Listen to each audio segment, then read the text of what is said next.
विहितं येन तस्मै श्रीगुरवे नमः। श्रीचैतन्यमनोभीष्टं स्थापितं येन भूतले स्वयं रूपा कदा मह्यं ददाति स्वपदान्तिकं। वन्देऽहं श्रीगुरो श्रीयुतापदकमलं श्रीगुरून् वैष्णवांश्च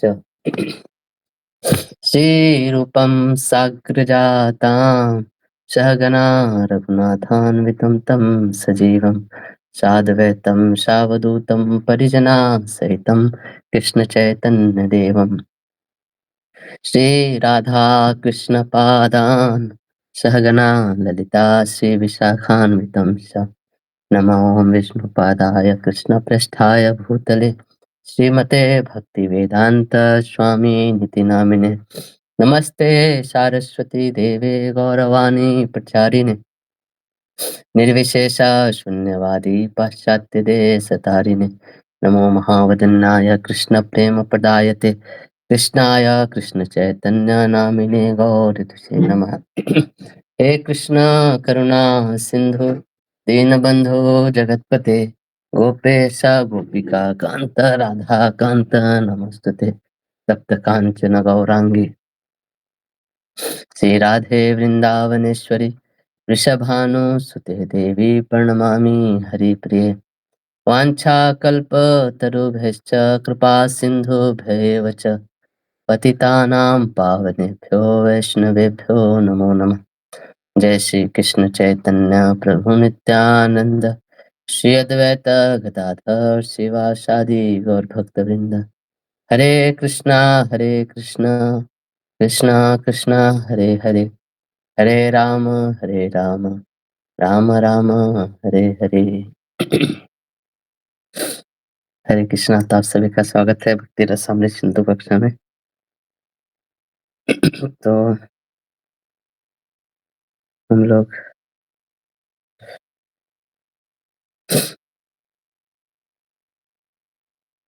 तीसरे श्लोक तक देखे थे कल, आज चौथा श्लोक हम लोग देखेंगे। भक्ति रसामृत सिंधो चरतः परिभूत काल जालभ्य भक्त मकरान अशीलित मुक्ति नदिकान नमस्यामि। नमस्यामी हो गए, ये शायद नमस्यामी कोई वर्ड नहीं होता, नमस्यामी होगा यहाँ पे। अशीलित। तो इसका ट्रांसलेशन पढ़िए।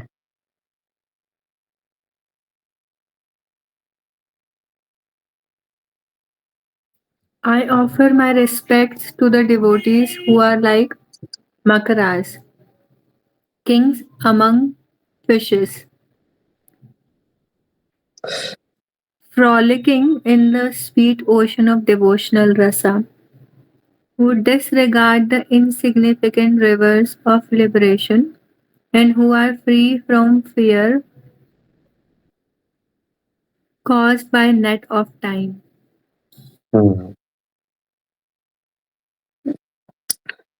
तो तो भक्ति रसामृत सिंधु, तो भक्ति रस रूप जो अमृत का सिंधु है ना, उसमें कौन विचरण कर रहा है? तो मकरान है ना, मकर मकरगण किसको बोलते हैं? अच्छा, ये जो श्लोक है इसके पिछले जो श्लोक में उन्होंने अपने गुरु की वंदना की और यहाँ पे वैष्णव लोगों की वंदना कर रहे हैं, है ना, जितने भी वैष्णव हैं ना, वैष्णव लोगों की कृपा है, वैष्णव लोग के आशीर्वाद ले रहे हैं ना। तो एक भजन भी है बहुत अच्छा, बंगाली में है। वृंदावनवासी जत वैष्णवेरागन प्रथमे वंदना करे सवार चरण। तो ऐसे करके अलग अलग जो भगवान के भक्त लोग हैं, वृंदावन के, नवद्वीप के ना, या नीलाचल के, सब भक्त लोग को प्रणाम करते हैं। एक भक्ति का अंग मतलब भक्त लोग को प्रणाम करना। तो यहाँ पे रूप गोस्वामी भी जितने भी वैष्णव लोग हैं उनको नमस्कार कर रहे हैं, बेसिकली नमस्यामी। तो भक्तगण को यहाँ पे वो मकरगण से तुलना कर रहे हैं ना। मकरगण मकर मतलब एक तरह का एक तरह का मछली है, जो सारे मछलियों का राजा ऐसे समझ सकते हैं, है ना। ऐसे तो वो जो मकरगण है वो क्या है, काल रूप जो जाल है ना, उस जाल को परीभूत किया है ना। उसको पराभूत करके वो एकदम इस सिंधु में, इस सागर में, इस समुद्र में वो मुक्त रूप से, स्वच्छंद रूप से घूम रहे हैं ना। और मुक्ति रूपी जो नदी है ना, मुक्ति नदी कान है ना, उसका भी कोई इज्जत नहीं रखा है। अतः ये नदी में नहीं रहती है। जो मकर जो मछलियां होती है ना, यहाँ पे मकर ही क्यों बोला है, क्योंकि मकर मछलियां जो होती है नदी में नहीं रहती है, वो समुद्र में ही हमेशा रहती है।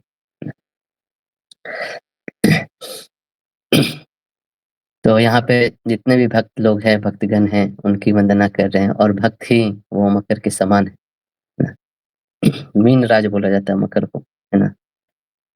पता नहीं मकर मछली कैसा होता है, लेकिन ये मकर का नाम बहुत बार आप सुनोगे। इवन तुकाराम महाराज एक अभंग है, उसमें नहीं कहते हैं, उनके पांडुरंग विठल का जब वर्णन करते हैं, तो उनके भी कुंडल का अ, वर्णन में बोलते हैं मकर कुंडल ऐसे करके ना। तो कुछ स्पेशल मछली है जो भी है। तो उन सबको नमस्कार कर रहे हैं ऐसे करके, है ना। तो यहाँ पे जो मकर रूप ही क्यों बोले हैं, तो मकर एक यहाँ पे रूपक अलंकार का यूज हुआ है बेसिकली। तो मकर का जो गुण है ना, वो भक्तों के गुण से यहाँ पे कंपेयर किया है। तो सबसे पहला जो गुण है कि जो मकर जो मछली होती है वो सिर्फ सिंधु में ही रहती है, नदियों में नहीं रहती है ना। और इनफैक्ट सिंधु सिंधु मतलब समुद्र। समुद्र क्या है, सारी नदियों का आश्रय स्थान होता है समुद्र, है ना। कहीं से भी कोई भी नदियाँ स्टार्ट हो, वो अंततोगत्वा जाके समुद्र में ही मिलती है ना। तो छोटी-छोटी नदियों का आश्रय नहीं लेती है मकर, मकर समुद्र का आश्रय लेती है। और ये जो ग्रंथ है इसका भी नाम सिंधु है, समुद्र है ना। तो ये ग्रंथ भक्ति रस सिंधु है ना। इस भक्ति रस सिंधु में जो भक्त लोग होते हैं ना, वो हमेशा डूबे रहते हैं, है ना। है ना। इति दृक्स्वलीलाभिरानंद कुंडे सघोषं निमज्जन्तम् आख्यापयन्तम्।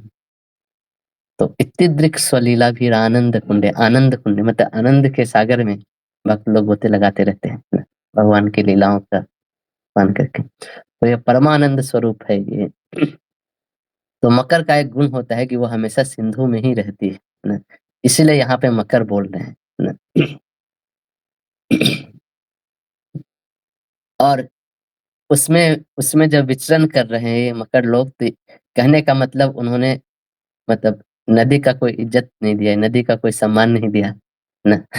नदी का मतलब अनुशीलन नहीं किया। वो लोग किसका अनुशीलन कर रहे हैं, तो सिंधु का अनुशीलन करते हैं मकर लोग, है ना। है ना। नदी का कोई वैल्यू नहीं है। है ना। नदी क्या है, मुक्ति मुक्ति रूपी नदी बोलते हैं ना, मुक्ति नदी का ना। नदी का उपमा यहाँ पे मुक्ति से दे रहे हैं ना। तो मुक्ति रूपी नदी का आदर नहीं करते हैं भक्त लोग। नहीं, ये मुक्ति क्या है, ये कौन सी बड़ी चीज है ना। तो जो जन्म मृत्यु है ना, इन सब से जो दुख होते हैं, इन सब दुखों को चेतते हुए जो एकदम है ना, अनवच्छिन्न जो प्रवाह रूप में हमेशा नदी बहते रहती है, दिन रात चौबीसों घंटा, है ना। वो मुक्ति की नदी है। लेकिन इस मुक्ति रूपी नदी में भी भक्त लोग ज्यादा मतलब भक्त लोग जाते नहीं है, कहने का मतलब। और यहाँ पे क्या बोल रहे हैं, परिभूत काल जाल भी। काल रूप जाल से जो भय होता है ना। काल रूप जाल मतलब जन्म मृत्यु से जो समस्या उत्पन्न होती है, दुख जो उत्पन्न होता है, उसको भी तिरस्कार कर दिया है मकर लोग, है ना। तो जनरल जो संसारी लोग होते हैं, काल से बहुत भय होता है उनको, मृत्यु से भय होता है। जन्म भी बहुत दुखदारी होता है ना? जन्म मृत्यु का चक्कर ही ना दुःखालयम् अशाश्वतम् इसको बोलते हैं। तो कालभूत सो जितने भी दुःख है सबको वो लोग ये कर दे। ऐसे होते हैं भक्त की महिमा, ऐसा बता रहे हैं। मकर बोल के इन सारी चीज़ों का निष्पादन करे कि भक्त लोग का गुण क्या होता है। वो हमेशा सिंधु में ही रहते हैं ना? वो मुक्ति रूपी नदी का आदर नहीं करते। और तीसरा काल काल का भय नहीं होता उनको, है ना? ऐसे जो वैष्णव लोग हैं, ऐसे जो भगवान के भक्त लोग हैं, उनको वो नमस्कार कर रहे हैं। यानी कि भक्त की प्रशंसा करके फिर नमस्कार कर रहे हैं। एंड ऐसा नहीं कि सब भक्त सीधे प्रणाम कर लेते हैं। क्या गुण होता है भक्त का ये भी बता रहे हैं। और ये गुण, इन गुणों के कारण उनको नमस्कार कर रहे हैं ना? तो भगवान के मुक्ति यहाँ पे एक चीज और हमने मुक्ति बहुत टाइप की होती है ना? मुक्ति करके लोग भगवान के साथ समान भी रह सकते हैं। भगवान के समान ऐश्वर्य, समान रूप प्राप्त करना, है ना? ना? तो ये इतना दूर तक जो चीजें प्राप्त होती है ना, उससे भी संतुष्ट नहीं होते। भक्त लोग सिर्फ और सिर्फ क्या चाहते हैं, ये सब चीज नहीं चाहते कि मुझे भगवान के समान रूप मिल जाए, भगवान के साथ रहे। वो संतुष्ट तभी होते हैं जब भगवान की सेवा मिलती है उनको, हाँ। तो ऐसे भक्त को फिर नमस्कार करते हैं, है ना? तो वो लोग किसी चीजों से नहीं डरते। इसका एक प्रमाण है, हम लोग भागवतम में चलते हैं।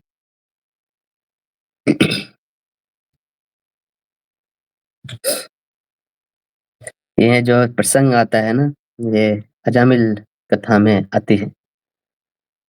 यमराज अपने जो यमदूत लोग होते हैं उनसे ये बात बोलते हैं। 6327 है ना? इसका ट्रांसलेशन पढ़िए।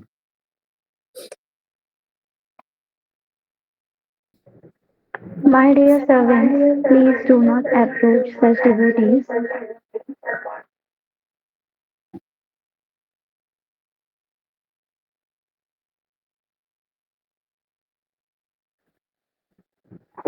My dear servants, please do not approach such devotees, for they have fully surrendered to the lotus feet of the Supreme Personality of Godhead. They are equal to everyone, and their narrations are sung by the demigods and the inhabitants of Siddhaloka. Please do not even go near them. They are always protected by the club of the Supreme Personality of Godhead. And therefore Lord Brahma and I, even the time factor, are not competent to chastise them. So their narrations are sung by even demigods and inhabitants of Siddhaloka. ना? तो जो साधु लोग होते हैं, जो भक्त लोग होते हैं, वो भगवान को ही अपना साध्य और साधना दोनों समझकर पूर्ण रूप से भगवान पर निर्भर होते हैं। और ऐसे जो भक्त लोग होते हैं, बड़े-बड़े देवता लोग, सिद्ध लोग, है ना? उनके पवित्र चरित्र का जो गुणगान करते रहते हैं। ना? इसलिए वहाँ यहाँ पे अपने दूत जो है, यमदूत लोग हैं, उनको इंस्ट्रक्शन दे रहे हैं यमराज, है ना? कि ऐसे भक्तों के ना भगवान की गदा हमेशा उनकी रक्षा करते रहती है ना, उनके पास गलती से भी तुम मत जाना, है ना? भूले भटके भी नहीं जाना, है ना? गलती से तुमको पता चल गया कि ये भगवान का भक्त है, कोई भी ऐसा लक्षण दिख गया तो नहीं जाना, है ना? क्योंकि उनको दंड देना हमारे सामर्थ्य, हमारे अधिकार क्षेत्र के बाहर है ना? है ना? और ना ही कोई काल भी उनको दंड नहीं दे सकती। यहाँ पे यही करे टाइम फैक्टर्स, है ना? तो रूप गोस्वामी जो यहाँ पे बोल रहे हैं, उन्होंने काल को जय कर लिया है, उसका प्रमाण ये है ना? वो ऐसे ही फेंक नहीं रहे। कहने का मतलब कि अपने सिर्फ भावनात्मक चीजें नहीं बोल रहे, शास्त्रों के अनुरूप चीजें बोल रहे हैं ना? तो वास्तव में जो भक्त लोग होते हैं भगवान के, उन पे काल का अधिकार नहीं होता है ना? तो इसीलिए कभी-कभी ऐसा बोलते हैं, जिनके गले में कंठी माला है, जिनके सिर पे तिलक है ना? जिनके मुँह पे जीवा पे तुलसी दल है ना? जो भगवान का नाम ले रहे हैं, ऐसे लोग को कभी यमराज के दूत लोग छूते भी नहीं, है ना? तो ये बता रहे हैं। और मुक्ति, मुक्ति का भी यहाँ पे वर्णन किया है ना, उसका भी एक श्लोक देखते हैं हम लोग। 29 यहाँ पे कपिल देव, भगवान कपिल देव बता रहे हैं। हाँ, ये पढ़िए।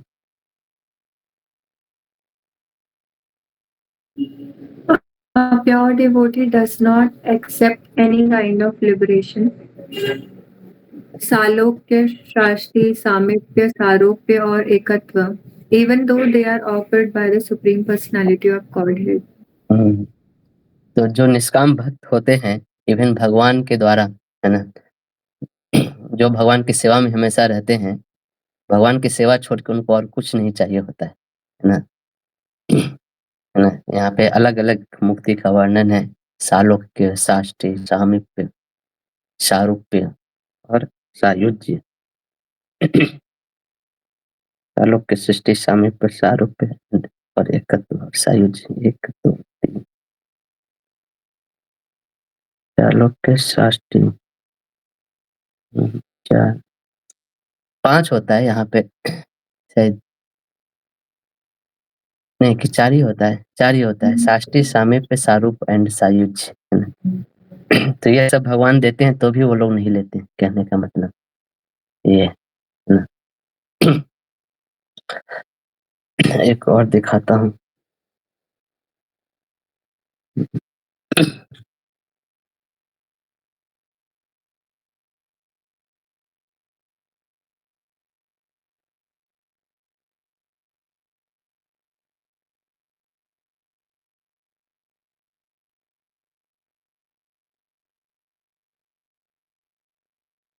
ये अम्बरीश महाराज की जो कथा आती है उस समय दुर्वासा मुनि जब उनको ये करते हैं, इसका पढ़िए translation. My devotees who are always satisfied to be engaged in my loving service are not interested even in the 4 principles of liberation. Salokya, Sarupya, Samipya, Shrishti. Although these are Shashti. Although these are automatically achieved by their service. What then is to be said of such perishable happiness as elevation to the highest planetary systems? तो बोल रहे हैं कि ये तो क्या है, मतलब स्वर्ग उर्ग तो जाने की बात ही छोड़ दो, मतलब उनको मुक्ति भी मिलता है ना। ऐसे अनन्य भक्त जो भगवान की सेवा में परिपूर्ण है ना, उनको ये सब मुक्ति से कुछ मतलब नहीं होता है ना। देने पे भी नहीं देते, बोलते हमें नहीं चाहिए। वो खुद से भगवान की सेवा करके ही वो प्रसन्न रहते हैं, आनंद में रहते हैं ना। तो इसीलिए जो काल का जो प्रभाव है उसको भी नष्ट कर देते हैं लोग ना। या इसका मतलब, कहने का मतलब ये है कि काल के जो सारी चीजें काल के प्रभाव से नष्ट होती है, उन सब वस्तुओं में कोई रुचि नहीं लेते हैं ये लोग, है ना। काल का प्रभाव जिन जिन चीजों पे चलता है उसको वैल्यू नहीं देते हैं। इस तरह से काल के भी ऊपर जा चुके हैं, काल का कोई प्रभाव नहीं होता इन पे, कहने का मतलब ये है ना। कोई प्रश्न? हरे कृष्णा। प्रभु जी, शाष्टी मतलब क्या होता है? साष्टी, साष्टी मतलब भगवान के समान ही ऐश्वर्य, है ना, भगवान के समान ही ऑपुलेंस, है ना। सालोक्य मतलब होता है लोक, भगवान के ही लोक में रहते हैं, सेम प्लैनेट, है ना, उसको सालोक्य मुक्ति कहते हैं। साष्टी मतलब भगवान के समान ही ऐश्वर्य। सामीप्य मतलब भगवान के व्यक्तिगत एसोसिएट, पार्षद ऐसे बोल सकते हैं। सामीप्य, है ना, एकदम सामीप्य मतलब नजदीकता ऐसे। और सारूप्य मतलब उनके जो शारीरिक संरचना सब A to Z भगवान से मिलती है ना। सारूप्य, रूप कैसा है तो भगवान जैसा है ना। तो सालोक्य, साष्टी, सामीप्य, सारूप्य और एक होता है सायुज्य। यहाँ पे शायद 4 ही मेंशन है, वही मेरे को भी कंफ्यूजन हो रहा था। एक सायुज्य भी होता है। ऊपर हाँ जो है ना वर्ड मीनिंग में सायुज्य लिखा हुआ है, व्हाट टू स्पीक ऑफ सायुज्य, मतलब उसको तो गिन ही नहीं रहे हैं, उसको तो एकदम गिरा हुआ मान रहे हैं। हाँ हाँ, सायुज मतलब वही जो ब्रह्म ज्योति में विलीन हो जाते हैं ना, वननेस जो होता है उसको बोल। उसकी तो बात ही छोड़ दो, उसको तो मान ही नहीं रहे यहाँ पे ना। तो बेसिकली ये 5 तरह के होते हैं और इन सब चीजों में कोई इंटरेस्ट नहीं लेते हैं भक्त लोग, है ना। ठीक है, आगे श्लोक पे चले तो।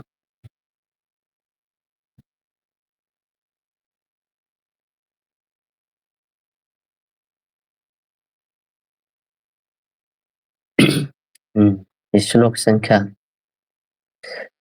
5 नंबर। मीमांसक वडवागणे कठिनामापि कुंठयन्नसो जीवाम स्फुरतु सनातन सुचिरम तव भक्ति रसामृताम बोधि, है ना। इसका ट्रांसलेशन पढ़िए। O Sanatan, may your ocean bhakti rasa remain for a long time, restricting the harsh arguments of the proponents of karma and jnana, just as the ocean restricts the flame of the Vedaba fire. Vedaba fire. तो हे सनातन, सनातन मतलब यहाँ पे सनातन, याद है पहले उन्होंने सनातन शब्द use किया था है ना। यहाँ से फिर से बहुत ही सुंदरता से उन्होंने सनातन शब्द को क्यों सनातन लिखा है, दोनों को ले लिया, कृष्ण को भी ले लिया, गुरु को भी ले लिया साथ में सनातन बोल के, है ना। तो यहाँ पे अब जो मंगलाचरण का जो तीसरा एस्पेक्ट होता है आशीर्वादात्मक, है ना, उस चीज को दिखा रहे हैं, है ना, कि ये भक्ति रसामृत सिंधु जो ग्रंथ है वो कैसा है। मीमांसक रूपी जो अ, वाड मीमांसक रूपी जो वडवाग्नि है ना, है ना, उसकी जो कठिन कुंठ है ना उसकी जो कठिन जीवा है उसको पराभूत करे, है ना। और ये जो अ, सुचिर काल तक, है ना, बहुत स्फुरत हो, है ना, मतलब बहुत सुचिर काल तक स्फुरित हो यानी कि विराजित हो ना, ऐसे करके बोल रहे हैं, है ना। मतलब सदा के लिए ये जो भक्ति रसामृत सिंधु नामक जो ग्रंथ है वो मीमांसकों के जो वाडग्नि रूपी जो जीवा है उसको पराभूत करके ये उत्कर्ष मंडित हो, कहने का मतलब ये है। तो ये क्या होता है वडवाग्नि है ना, आप लोग तो पहली बार सुने होंगे ये सब टर्म्स। ये वर्ड जगलरी जैसा कुछ है क्या? हाँ हाँ, मीमांसक मीमांसक होते हैं ना, मीमांसक अ, मीमांसक मतलब मीमांसक 2 प्रकार के होते हैं, इसको एक बोलते हैं कर्म मीमांसक और ज्ञान मीमांसक, है ना। जैसे आप देखोगे षड दर्शन में एक दर्शन आता है मीमांसा, है ना। तो मीमांसक किनको बोलते हैं? कर्म मीमांसक, ज्ञान मीमांसक, है ना।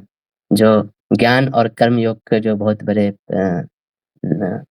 प्रचारक प्रोपोनेंट्स होते हैं ना, कर्म कांड ये सब बहुत ज्यादा करते हैं, बहुत ज्यादा ज्ञान ज्ञान के ऊपर जो बहुत फोकस करते हैं हमको, है ना। इन संसार से वैराग्य और फिर मुक्ति और वो सारी चीजों पे जो फोकस करते हैं, तो उनकी जो जीवा है ना वो वडवाग्नि से कंपेयर किया गया है ना। तो वडवाग्नि जो जीवा है ना, वो वडवाग्नि किसको बोलते हैं? जो समुद्र के तल के नीचे एक अग्नि होती है दबी हुई, ऐसा समझिए, है ना। और उस ज्वाला के 7 भेद होते हैं, ऐसे समझिए, 7 तरह की ज्वाला निकलते हैं, इसको सप्त जीवा बोलते हैं। लेकिन लेकिन उस वडवानल को दबा देती है समुद्र, है ना, क्योंकि समुद्र हमेशा उसके ऊपर विद्यमान रहता है ना। तो वो अग्नि होते हुए भी वो कभी भी समुद्र के बाहर नहीं निकल पाते हैं, है ना। तो बोल रहे इसी तरह ये जो ग्रंथ है ना, ये जितने भी बड़वानर जितने भी मीमांसक लोग हैं उनके वचन शक्ति को दबाकर ये ग्रंथ उत्कर्ष मंडित हो, है ना। मतलब उनके वचनों को पूर्ण रूप से कुंठित करके, है ना? यही तात्पर्य है ना? और बहुत अच्छा कंपैरिजन है, उन्होंने अपने ग्रंथ का नाम समुद्र रखा है, तो सब कुछ का एग्ज़ाम्पल समुद्र के द्वारा ही दे रहे हैं, है ना? तो तो समुद्र पक्ष और ग्रंथ पक्ष दोनों को इस तरह लेके वो चल रहे हैं, है ना? है ना? तो इस प्राकृतिक समुद्र के गुण को वर्णन करके भक्ति रसामृत रूपी जो समुद्र है, उसकी विशेषता को दर्शा रहे हैं, है ना? है ना? तो इस तरह देखोगे आप पिछले जो 3 श्लोक है ना, उसमें हर श्लोक में प्राकृतिक समुद्र से जैसे मकर समुद्र में रहता है, ऐसे ऐसे तीनों श्लोकों में उन्होंने सिंधु को या समुद्र को कंपेयर करके भक्ति रसामृत सिंधु का वर्णन किया है ना? तो उसी तरह प्राकृतिक समुद्र में भी वर्णवानल एक स्वाभाविक क्रिया है ना? तो उस स्वाभाविक क्रिया को किससे कंपेयर करें, ये मीमांसक लोग उसी वरवाग्नि की तरह है ना? है ना? तो ये वडवाग्नि कैसा है, एक एक ऋषि थे, मुझे याद पड़ा। वो ऋषि जो थे ना, उनको वो जब माँ के गर्भ में थे, जब उनका जन्म हुआ तो उनपे क्षत्रिय ने कुछ कोई अटैक किया उनके माँ के गर्भ में, तो वो फिर अपने माँ के जंघा से जन्म ली, ऐसे करके ना। तो जंघा को संस्कृत में उरु बोलते हैं ना। तो जैसे जैसे उर्वशी उर्वशी भी भगवान कृष्ण के जंघा से आई थी, से उसका नाम उर्वशी पड़ा है ना। तो ये जो उनके अपने माँ के जंघा से जन्मे, इसलिए उनका नाम पड़ गया औरव, है ना। उरु से औरव बन गया, है ना। और जब इनका जन्म हुआ तो बहुत बहुत गुस्से थे क्षत्रियों के ऊपर, पूरी दुनिया से क्षत्रियों का नामो निशान, सब क्षत्रियों को मारने लगे ऐसे करके, है ना। तो सबको मार रहे थे, ऐसे बहुत गुस्से में थे कि आज पृथ्वी पे सब खत्म ही कर देंगे। तो फिर इनके जो पितृलोक से देवता लोग और ये लोग आके बोले कि शांत हो जाओ वत्स, शांत हो जाओ, है ना। तो अभी इतना गुस्सा है, वो शांत कैसे होगा ऐसे करके, तो बोले कि अपने सारे गुस्सा को समुद्र में फेंक दो ऐसे करके, है ना। तो वो अपने गुस्से भरे आंखों से पूरा एकदम समुद्र की तरफ देखते हैं, तो वही समुद्र समुद्र के नीचे उनके गुस्सा था ना, वही सारा गुस्सा अग्नि रूप में जाके समुद्र के अंदर जाके बैठ गए शांत शांत होने के लिए, ऐसे, है ना। तो वो जो गुस्सा था वो एकदम अ, घोड़े के आकृति में 7 7 उसके सर थे ऐसे, जिसको बुलाता है वडवाग्नि, 7 जीवा, ऐसे करके यहाँ पे कंपेयर किए हैं। 7 तरह के आग है वो जो तो उस ऋषि ने जो गुस्सा दिया था, वही वडवाग्नि की तरह बोलते हैं, आज भी समुद्र के अंदर वो अ अग्नि के रूप में विद्यमान है ऐसे करके। तो इस तरह से इसके पीछे का मतलब इतिहास है। जैसे कुछ लोग इसको कंपेयर करते हैं, आज के लोग जो अंडर वाटर वोल्केनोज और ये सब चीज़ होते हैं, उसको भी इससे कंपेयर करते हैं। तो भक्ति तो उसी चीज़ को रूप गोस्वामी ने यहाँ पे भक्ति रसामृत सिंधु के संदर्भ में उस चीज़ को व्याख्या किया है, है ना। कि ये लोग जो सिंपली सिर्फ आर्गुमेंट करते रहते हैं, तर्क वितर्क करते रहते हैं, ऐसे लोगों की जो जीवा है ना, वो हमेशा के लिए शांत हो जाए इस भक्ति रसामृत सिंधु को पढ़ने से, है ना। ये भक्ति रसामृत सिंधु का ऐसे उत्कर्ष मंडित हो, ऐसे करके बोल रहे हैं। ठीक है, आगे चलते हैं। श्लोक संख्या 6। ठीक, ट्रांसलेशन ही पढ़िए डायरेक्ट।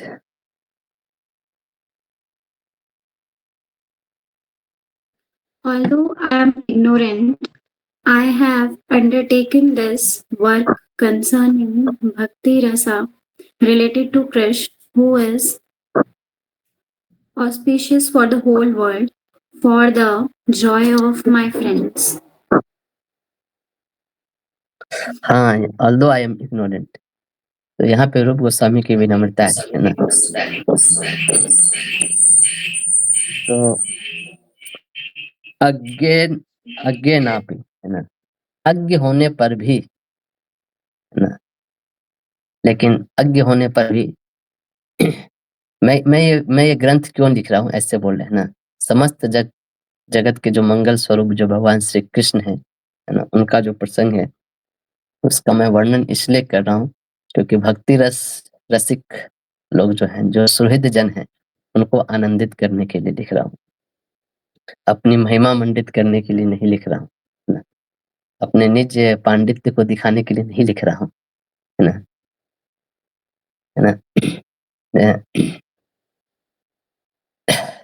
जैसे कहने का मतलब उस जिस समय ये ग्रंथ लिख रहे हैं ना, उस समय ये सब चीज़ें बहुत चलती थी, आज के ज़माने में नहीं चलती है।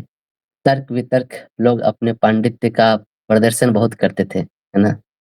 और एक दूसरे को हराना, है ना? शास्त्रों से ये प्रूफ करना, वो तो बोलते हैं ये जो अनुकूल और प्रतिकूल जो पंडित लोग हैं ना, है ना? कुछ लोग अनुकूल हैं, कुछ लोग प्रतिकूल हैं।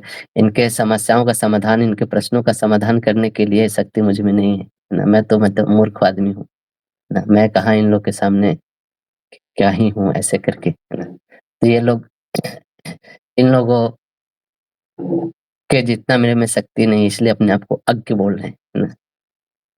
और फिर बोल रहे हैं कि अज्ञ होने पर भी भक्ति रस का वर्णन कर रहा हूँ। है ना? तो बोला कि हाँ, वो तो सिर्फ़ उनके प्रसन्नता के लिए कर रहा हूँ जो जो सुहृद जन हैं उनकी प्रसन्नता के लिए कर रहा हूँ, है ना? अब याद याद है पहले भी इन्होंने अपने लिए एक वराक शब्द का यूज़ किया था, है ना? वहाँ पे भी अपने को दैन्य दिखाने के लिए अ, दैन्यता प्रदर्शित किया था, है ना? उसी तरह यहाँ पे भी अज्ञ शब्द का प्रयोग कर रहे हैं, है ना? ना मैं किस लिए लिख रहा हूँ, सिर्फ़ भक्तों की प्रसन्नता के लिए। और ये भी यहाँ पे है कि मैं कोई पैसा कमाने के ये सब का तो प्रश्न ही नहीं है। उस ज़माने में तो कोई ऐसा ऐसा बुक प्रिंटिंग नहीं होता था और दुकान में बिकता नहीं था, है ना? कोई आदमी एक बुक लिखा, वही बुक से अगर किसी को जानना है तो वहाँ उन्हीं से जाके पढ़ ले या फिर वहाँ पे जाए बैठ के, है ना? और उस बुक का कॉपी करके फिर लेके आए, फिर पढ़े, ऐसे करके। और पत्ते पे लिखते थे लोग तो अपना-अपना लोग लेके जाते थे। उसको फिर कॉपी करते थे, फिर लेके आते थे, ऐसा। है ना? तो यहाँ पे जी गोस्वामी बहुत सुंदर चीज़ बोलते हैं। बोलते हैं अ, इसका अर्थ ये है, ये बोल रहे हैं कि यहाँ पे अपने आप को अगेन अपी बोल रहे हैं ना, तो इसका मतलब है क्या कि ये ये बोलना चाह रहे हैं कि कोई भी अज्ञ आदमी, है ना? अ, ए ए को कोई भी अज्ञ आदमी को रूप गोस्वामी से कंपेयर तक नहीं कर सकते। कहने का मतलब ये जी गोस्वामी लिखते हैं। तो कहने का मतलब है कि इनके अपेक्षा में कोई और ज्ञानी नहीं है, है ना? है ना? अज्ञ अज्ञ बोलने का मतलब यहाँ पे ऐसे ऐसे जीव गोस्वामी तात्पर्य में लिखते हैं ना। और अज्ञान अपि और इस तरह मैं महाज्ञानी होके इस ग्रंथ का प्रणयन कर रहा हूँ। है ना? और वास्तव में देखा जाए तो रूप गोस्वामी ही सबसे बड़े ज्ञानी हैं। उनको इस चीज़ को लिखने के लिए जो विनम्रता चाहिए ना, वो मतलब इतना बड़ा सब्जेक्ट को लिखने के लिए कोई साधारण व्यक्ति नहीं लिख सकता है ना। और सारे वेदों शास्त्रों का जो सार है स्वयं चैतन्य महाप्रभु ने इनको दिया, है ना? और उसी भाव में आके वो चैतन्य महाप्रभु ने जो शिक्षा दी उसी को यहाँ पे वर्णन कर रहे हैं। तो यहाँ पे वो लिख रहे हैं कि सिर्फ़ और सिर्फ़ भक्तों की प्रसन्नता के लिए ही मैं लिख रहा हूँ। मुझे कोई बहुत फ़ेमस होना है या कुछ पैसा कमाना है, ये मेरा पर्पस नहीं है इस ग्रंथ को लिखने का, है ना? और वास्तव में हम सभी का भी यहाँ पे एक चीज़ सीखने वाली बात है कि जैसे हम लोग भी प्रभुपाद के अनुयायी हैं और हम लोग भी जैसे अ, कृष्ण भक्ति के प्रचार में, है ना, करते हैं, है ना? तो देखिए रूप गोस्वामी कौन है? वो भी कृष्ण भक्ति का प्रचार करना चाहते हैं वो सब चीज़ के, लेकिन तो भी अपने आप को बहुत अनफिट, अपने आप को उस लायक नहीं मानते, है ना? तो मुझ में योग्यता नहीं है प्रचार करने की, मतलब इस टाइप से बोल रहे हैं। और यही हम सब लोग का भी एटीट्यूड होना चाहिए, जितने भी प्रचारक लोग हैं, है ना? हम सबको अपने आप को सिर्फ़ निमित्त मानना चाहिए, अपने आप को सिर्फ़ इंस्ट्रूमेंट मानना चाहिए, जो पूर्व जो आचार्य लोग हैं, उनके निमित्त मात्र हैं, है ना?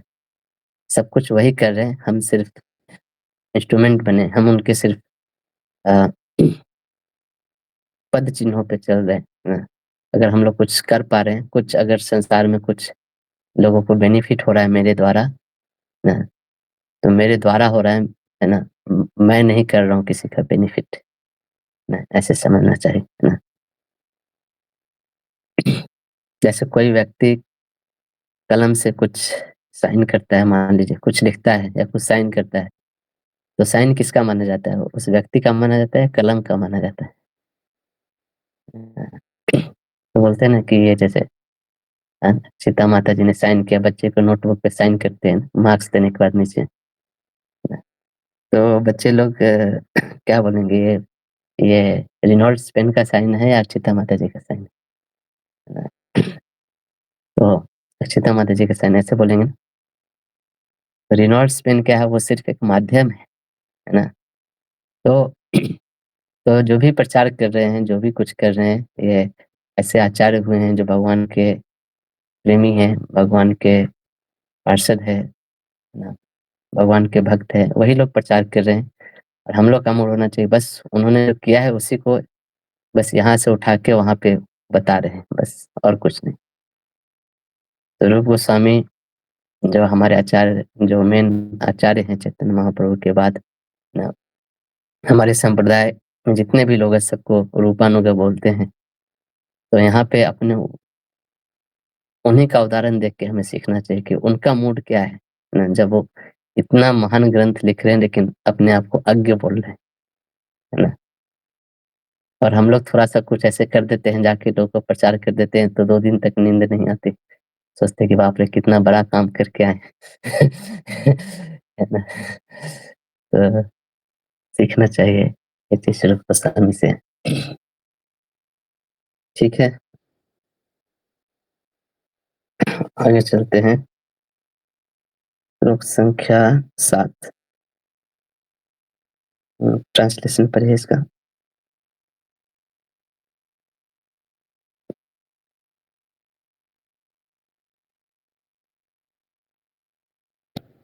In this sweet ocean of Bhakti Rasa offered to the Lord, 4 sections will be expounded one at a time, starting with the eastern section. यहाँ से 1-2 श्लोक में रूप गोस्वामी इस ग्रंथ के विभाग को बताएंगे, क्या-क्या डिविजन्स है, कैसे-कैसे इन्होंने लिखा है ना, उसका वर्णन कर रहे हैं। तो आगे 7, 8, 9 इन 3 श्लोकों में ग्रंथ, ये जो सिंधु रूपी जो ग्रंथ है ना, तो उसका बता रहे हैं, है ना। तो बोल रहे हैं इसका 4 विभाग है ना, उसका क्रम से वर्णित करेंगे, है ना। तो क्या-क्या 4 विभाग है, इसका पढ़िए।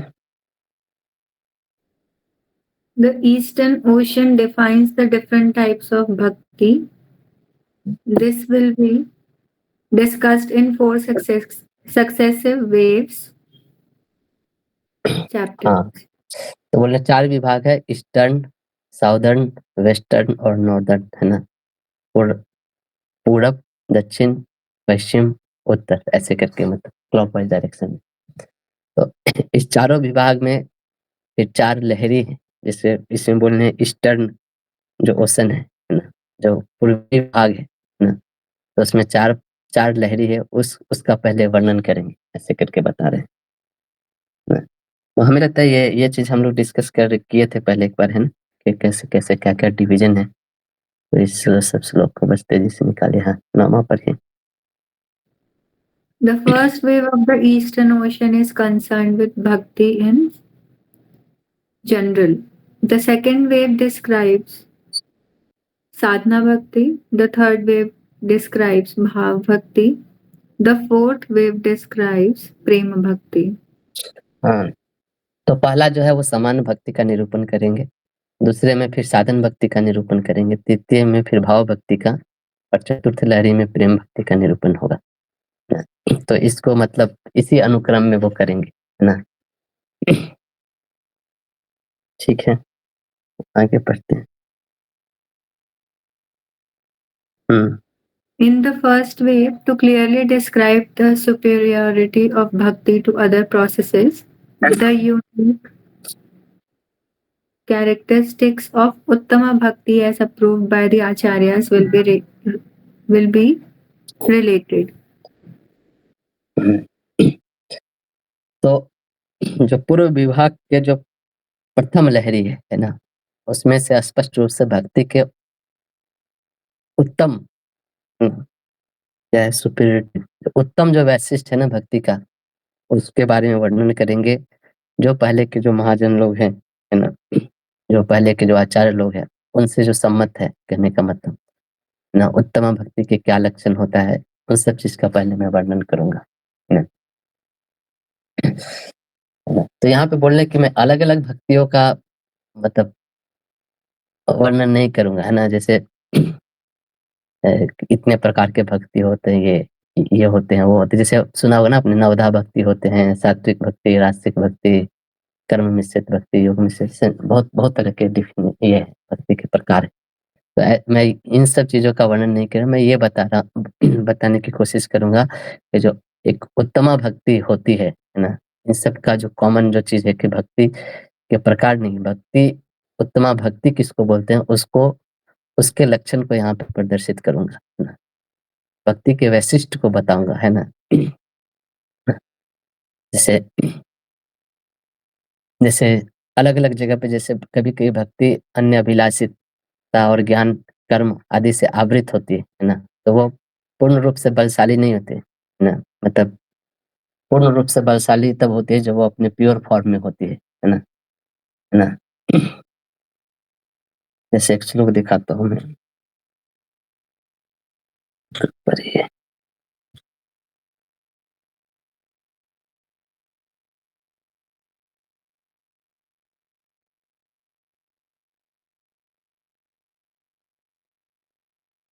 शास्त्री, हाँ, पर ये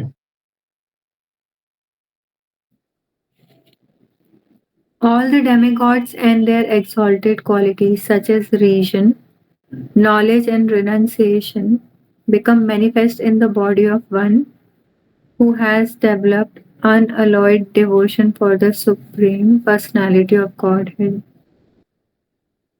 Vasudev.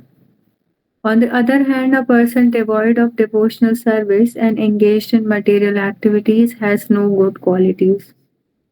Even if he is adept at the practice of mystic yoga or the honest endeavor of maintaining his family and relatives, he must be driven by his own mental speculations and must engage in the service of Lord's external energy.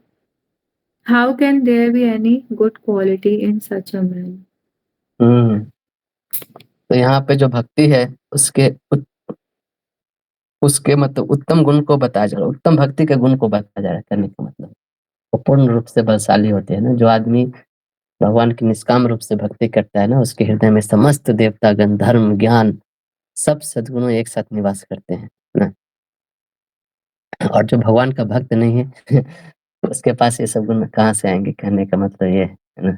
वो हमेशा कुछ संकल्प लेता है और फिर वो अलग अलग विषयों में, बाहरी विषयों की तरफ ही दौड़ते रहता है। संकल्प लेता है और संकल्प तोड़ता है, फिर से उसको मन इंद्रियां अपने विषय वस्तु की तरफ खींच ही लेती है ना। तो जो प्योर भक्ति होती है ना, वो ऐसे समझिए कि तो 24 कैरेट जो गोल्ड है ना वो है, उसके साथ कुछ भी मिक्स नहीं है ना, ना। उसमें कोई भी, है ना, मटेरियल पावर, कर्म और ज्ञान, ये सब चीज कुछ भी मिश्रित नहीं है, ये प्योरिटी होती है। तो उस टाइप का जो भक्ति करते हैं ना, उसको, उसका वर्णन अब आगे के श्लोक में करेंगे, है ना। जब यही भक्ति में जब मिक्स हो जाता है ना, जैसे एलॉय ऐड करते हैं ना, जैसे सोने का भी कुछ चीज बनाते हैं तो उसमें कुछ मिक्स करके बनाते हैं ऐसे। तो इसी तरह जब भक्ति में कोई चीज मिक्स, कुछ अलग मोटिव, कुछ अलग इच्छाएं मिक्स होती है, तो उसका पोटेंशियल कम हो जाता है, कहने का मतलब, है ना। लेकिन जो शुद्ध भक्त होते हैं, जो अकिंचन भक्त होते हैं, अनन्य भक्त होते हैं, है ना, वो नेचुरली इन सारे अच्छे गुणों को, है ना, प्रदर्शित करते हैं, है ना। जो जो दैवीय गुण है ना, कहने का मतलब कि सारे सारे देवी देवता उसके शरीर में वास करते हैं, तो दैवीय गुण अपने आप प्रकट होते हैं, है ना? लेकिन जो भक्ति नहीं कर रहा है, उसके अंदर भी कभी जो गुण देखा जा रहा है, वो बाहरी रूप से कितना भी अच्छा भौतिक गुण है, लेकिन वो है तो भौतिक ही गुण, है ना? जो कि टेम्पररी है ना? और वो बहुत ही मतलब मानसिक स्तर पे है ना? वो कभी भी वो टूट सकता है, उसका संकल्प कभी भी वो गुण खत्म हो सकता है ना? तो इसके अगले श्लोक में बहुत अच्छा वो भक्ति के गुण बताएँगे, उसको हम लोग अगले क्लास में ही देखेंगे। ये श्लोक है, इस श्लोक आप लोग आवृत्त कर सकते हैं। बहुत अच्छा श्लोक है, मेरे पीछे-पीछे अगर दोहराइए और अगले क्लास में हो सके तो इसको याद करके आइए, है ना? बोले अन्याभिलाषिता शून्यम ज्ञानकर्मादि अनावृतम् अनुकूल्येन कृष्णानुशीलनं भक्तिरुत्तमा। आप लोग माइक ऑन करके बोल सकते हैं। ना तो एक बार फिर से दोहराते हैं। अन्याभिलाषिता शून्यम अन्याभिलाषिता शून्यम् ज्ञानकर्मादि अनावृतम् ज्ञानकर्माद्यनावृतम् अनुकूल्येन अनुकूलेन कृष्णानु शीलनं भक्तिरुत्तमा। शीलनं भक्तिरुत्तमा। अन्याभिलाषिता शून्यम् अन्याभिलाषिता शून्यम् ज्ञानकर्मादि अनावृतम् ज्ञानकर्माद्यनावृतम् अनुकूल्येन अनुकूलेन कृष्णानु शीलनं भक्तिरुत्तमा। शीलनं भक्तिरुत्तमा। तो ये जो श्लोक है 1.1.11 ये मतलब सारे वैदिक शास्त्रों का मतलब एसेंस है ना? जितने भी ग्रंथ आज तक आप पढ़े हैं या नाम सुने हैं, सारे ग्रंथ का निचोड़ उन्होंने इस एक श्लोक में डाल दिया है, भक्ति को डिफाइन करने के लिए ना? जो भी वैदिक स्क्रिप्चर्स, वेदास, पुराणास, उपनिषद सब इस वर्ष में समाहित है। ये वर्ष डिफाइन करता है कि अनकंडीशनल लव क्या होता है।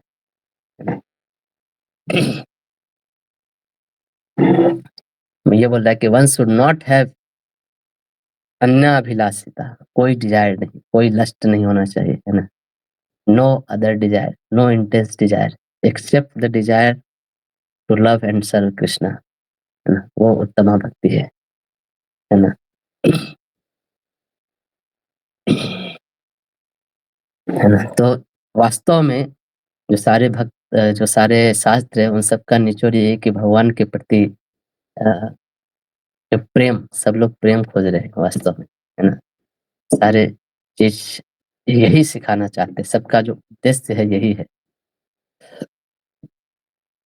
तो वास्तव में धनी व्यक्ति वही है ना, जिसके पास ये धन है, प्रेम धन है ना? मीराबाई बोलते हैं ना, पायो जी मैंने राम रतन धन पायो ना? तो लोग धन के पीछे बहुत भागते हैं। मीराबाई बोले मैं सबसे धनी हूँ क्योंकि मेरे पास भगवान नाम का धन है ना? तो बहुत सारे धनवान लोग हैं जैसे बिल गेट्स, है ना? और बहुत धनवान है, बहुत हो सकता है बहुत चैरिटी भी करते हो, है ना? बहुत दान भी देते हो, है ना? लेकिन अगर किसी व्यक्ति का अगर स्पिरिचुअल ओरिएंटेशन नहीं है ना, है ना? वो उद्देश्य, जीवन का उद्देश्य क्या है, उससे अगर कोई चीज कनेक्टेड नहीं है, तो वो जो चैरिटी है, वो जो दान है, उसका भी कोई फल नहीं ना? ऐसे जो एक्ट किए जाते हैं, कोई आदमी बाहर से कितना ही दान पुण्य करने वाला क्यों ना दिखे, लेकिन उन सब एक्ट के पीछे कोई ना कोई मोटिव होता है ना? कोई ना कोई इच्छा जरूर होती है ना? जैसे वो इतना धन कमाए, किसी इच्छा से ही धन कमाए ना कि उनको अमीर बनना है या दूसरे को दिखाना है, तो उसी उसी इच्छा, अब वो अचानक एक दिन में वो जो जो स्वार्थ वाली इच्छा थी, वो अचानक एक दिन में निस्वार्थ व्यक्ति नहीं हो जाता है। तो वो जो चैरिटी करे, दान करे, उसके पीछे भी कोई इच्छा निहित होती है ना? है ना? तो इसीलिए कोई कंपैरिजन नहीं है ना इन सब चीज़ों का भक्ति से। भक्ति एकदम निस्वार्थ होती है ना? इसलिए लोग इतना अमीर होने के बाद भी, सारे लोगों के पास सारे फैसिलिटी होने के बाद भी दुनिया में लोग प्रसन्न नहीं हैं, हैप्पी नहीं हैं, है ना? क्योंकि हैप्पीनेस इन सब चीज़ों से नहीं मिलती है ना? सुखी इन सब चीज़ों से नहीं मिलती है ना? सुखी मिलती है जब रियल वेल्थ जिसको बोलते हैं ना, वो है प्रेम, है ना? भगवत प्रेम, है ना? भगवान कृष्ण के प्रति प्रेम, है ना? जब तक ये चीज़ नहीं होता है तब तक लोग खुशी नहीं हो सकते। चाहे वो कितना भी धन कमा ले, अपनी सारी इच्छाओं को पूर्ति कर ले, है ना? तो इसलिए यहाँ पे बोल रहे अन्य अभिलाषिता शून्यम, ना? इस श्लोक को हम लोग अगले क्लास में ही डिस्कस करेंगे। अभी मैं सिर्फ इसको जस्ट इंट्रोडक्शन देके यहाँ पे छोड़ूंगा, टाइम हो गया है। ये श्लोक मतलब बहुत कुछ इसमें एक्सप्लेन करना है ना? तो वास्तव में जो धन है ना, एक्चुअली वो भगवान के प्रति प्रेम, वही धन है ना? और कोई धन नहीं। जैसे भगवान शिव है ना, भगवान शिव कितना गरीब है, कुछ नहीं है उनके पास, है ना? पति पत्नी है, 2 बच्चे हैं, है ना? एक एक घर तक नहीं बनाया, गृहस्थ होके घर तक नहीं बनाया अपना, है ना? बोलते हैं रह लो यार पहाड़ी, तो कौन यहाँ पे तुमको देखने वाला है, कहीं गुफा वफा में रह लो तुम लोग, है ना? अब पहनने के लिए कपड़ा तक नहीं खरीदा है ना? क्या पहनना है, तो जो जानवर का जो छाल होता है, टाइगर स्किन होता है, वही पहन लो, है ना? लेकिन भगवान शिव दुनिया के सबसे अमीर आदमी रिचेस्ट पर्सन है, क्योंकि उनका जो हृदय है वो कृष्ण प्रेम से भरा हुआ है ना? तो जिस व्यक्ति का हृदय कृष्ण प्रेम से भरा है, उसको दुनिया का और कोई चीज नहीं चाहिए, क्योंकि वो सबसे बड़ा धनवान है। वो इतना धनवान है कि दुनिया की सारी चीजें वो रिनाउंस कर देता है, त्याग देता है, क्योंकि वो वास्तव में अंदर से बहुत धनवान होता है। डिवोशन, भगवान के प्रति प्रेम, भगवान के प्रति श्रद्धा, इसका धनी है। और नेचुरली जब अंदर से कोई व्यक्ति धनी होता है तो बाहर से वो त्यागी दिखता है। अंदर से वो धनी है। तो भगवान शिव सबसे बड़े धनी है। दुनिया के लोग जो धन और इन सब चीज के पीछे जो भाग रहे हैं, वो वास्तव में बहुत गरीब है। तो रियल वास्तव में जो जिसको बोलते हैं ना सौभाग्य या भाग्य, है ना?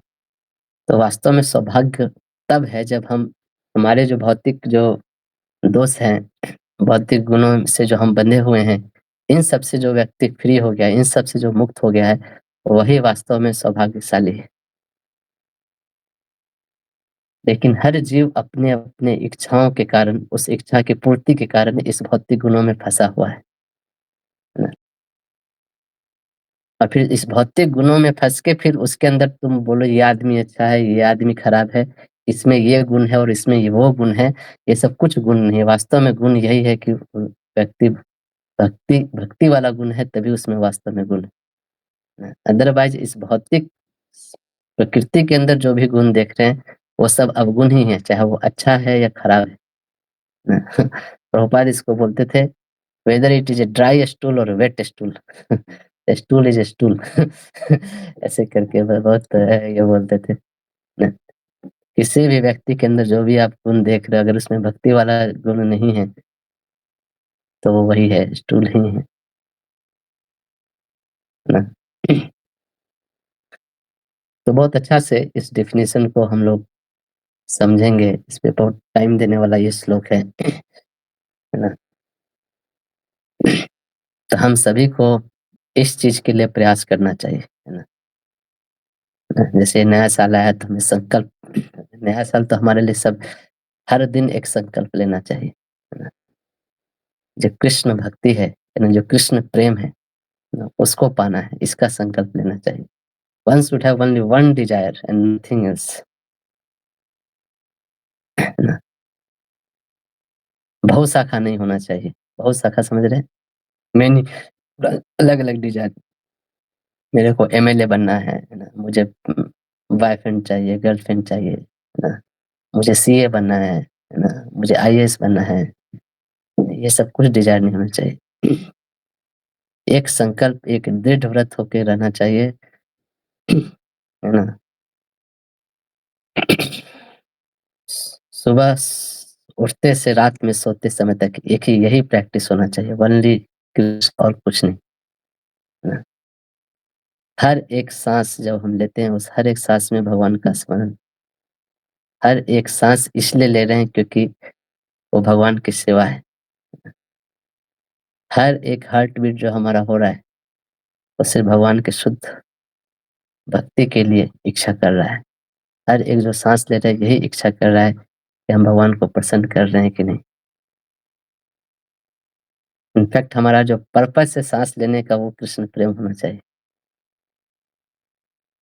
पर्पस है जो हमारा हार्ट बीट कर रहा है, उसका पर्पस होना चाहिए कि हम कृष्ण प्रेम करें, है ना? तो one should have only one Dzire, है ना? कृष्णानुशीलनम, है ना? अन्नाभिलषिता शून्यम। तो ये होता है शुद्ध भक्ति का लक्षण, उत्तम भक्ति का। उत्तम भक्ति इस प्रकार की होती है, है ना? जैसे गोल्ड का एग्जांपल, 24 कैरेट गोल्ड सबसे मोस्ट वैल्यूएबल, सबसे पावरफुल, सबसे शुद्ध माना जाता है। लेकिन जैसे उसको मिक्स कर देते हैं दूसरे मेटल के साथ, तो वो 18 कैरेट, कैरेट 14 कैरेट, उसका दाम भी बहुत गिर जाता है फिर। तो यहाँ पे इस उत्तम भक्ति के वैशिष्ट को दिखाने के लिए, जो भक्ति जो है, वो सबसे ज्यादा पोटेंट तब होता है ना? जब वो इन सब चीजों से मुक्त होता है, इन सब मिश्रित चीजों से, है ना? भौतिक इच्छाओं से मिश्रित नहीं होता है ना? कर्म, ज्ञान, मेंटल स्पेकुलेशन, इंटेलेक्चुअल स्पेकुलेशन, इन सब चीजों से अनावृत होता है। ज्ञान कर्मादि अनावृतम, है ना? तो ये बहुत सुंदर श्लोक है। इसको हम लोग अगले क्लास में अच्छा से, इसके ये की वर्ड्स है पूरे, इसका की वर्ड्स बोलते हैं ना, इस वर्ष को कोई अगर अपने जीवन में आत्मसात कर लिया, और कुछ करने की जरूरत ही नहीं है उसको। ये ऐसा श्लोक है। आप इस श्लोक को समझ लिए तो आप सारे शास्त्रों को समझ लिए, ऐसे समझिए। सब कुछ आप समझ लिए, दुनिया में और कुछ जानने के लिए बाकी नहीं रहा, ऐसा समझ लीजिए। ये वो श्लोक है। इसको मास्टर फार्मूला बोलते हैं। साइंटिस्ट लोग मिलकर एक फार्मूला बनाए, इसको बोलते हैं मास्टर फार्मूला। मास्टर फार्मूला मतलब, अभी आप फिजिक्स पढ़ोगे ना, तो उसमें हजारों फार्मूला है, laws of motion, laws of thermodynamics, तो लॉज ऑफ इलेक्ट्रिसिटी, तो लॉज ऑफ एटॉमिक स्ट्रक्चर, बहुत सारे अलग-अलग फार्मूला है। उन सारे फार्मूलों को मिला के एक ऐसा फार्मूला बनाया है कि जो हर लॉज में वो फार्मूला अप्लाई हो जाएगा, ऐसा उसको मास्टर फार्मूला बोले हैं। एक फार्मूला खाली रट लो, उसी से सारे फिजिक्स के नियम है उस पे अप्लाई हो जाएंगे। तो ये जो श्लोक है ना, ये वो मास्टर फार्मूला है। साइंटिस्ट लोग शायद अभी तक बना नहीं पा रहे हैं, वो रिसर्च कर रहे हैं, लेकिन रूप गोस्वामी ने पहले वो मास्टर फार्मूला बना के यहाँ पे दिया हुआ है। है ना? तो ये श्लोक याद हो जाना चाहिए। अगले अगले क्लास में आप लोग इसको याद करके, एक ही श्लोक है, फिर इस पे हम लोग चर्चा करेंगे। ठीक है, हमें हो गया। किन्हीं का कोई प्रश्न?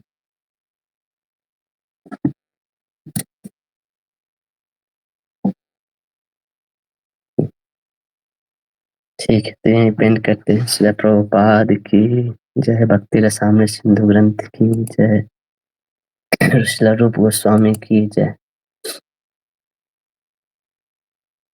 Thank you so much, Prabhuji. Hare Krishna. That was phenomenal. Thanks, Prabhuji.